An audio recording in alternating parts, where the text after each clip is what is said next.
ایک بار رسول اللہ صلی اللہ علیہ وسلم صحابہ کرام کے ایک گروہ کو ساتھ لے کر بازار عکاظ کے ارادے سے چلے۔ اس زمانے میں شیطانوں سے آسمانی خبروں کی روک تھام شروع ہو چکی تھی اور شیطانوں پر آسمان سے چنگاریاں ٹوٹ گرتی تھی۔ آخر کار مجبوراً شیطان اپنی قوم کے پاس واپس چلے گئے تو قوم والوں نے پوچھا، کیوں، کیا بات ہے؟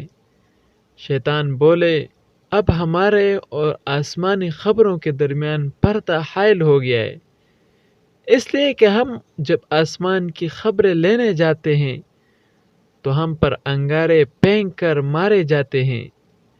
قوم والے بولے، معلوم ہوتا ہے کوئی نئی بات پیدا ہوئی ہے، لہٰذا ہر طرف پھیل جاؤ اور دیکھو کس وجہ سے تمہارے اور آسمانی خبروں کے درمیان رکاوٹ پیدا ہو گئی ہے۔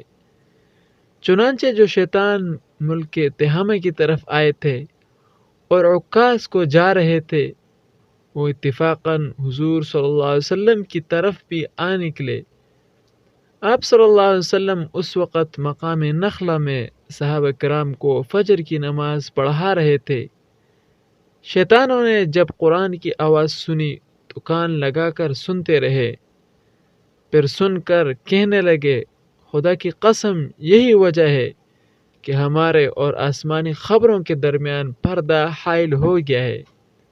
اس کے فوراً بعد وہ اپنے قوم کے پاس واپس لوٹ گئے اور کہنے لگے، اے قوم والو، ہم نے ایک عجیب قرآن سنا ہے جو راہ راست کی ہدایت کرتا ہے، لہٰذا ہم اس پر ایمان لے آئے، اب اپنے پروردگار کے ساتھ کسی کو شریک نہیں بنائیں گے۔ اس کے بعد خدا تعالیٰ نے اپنے پیغمبر پر آیت نازل فرمائی۔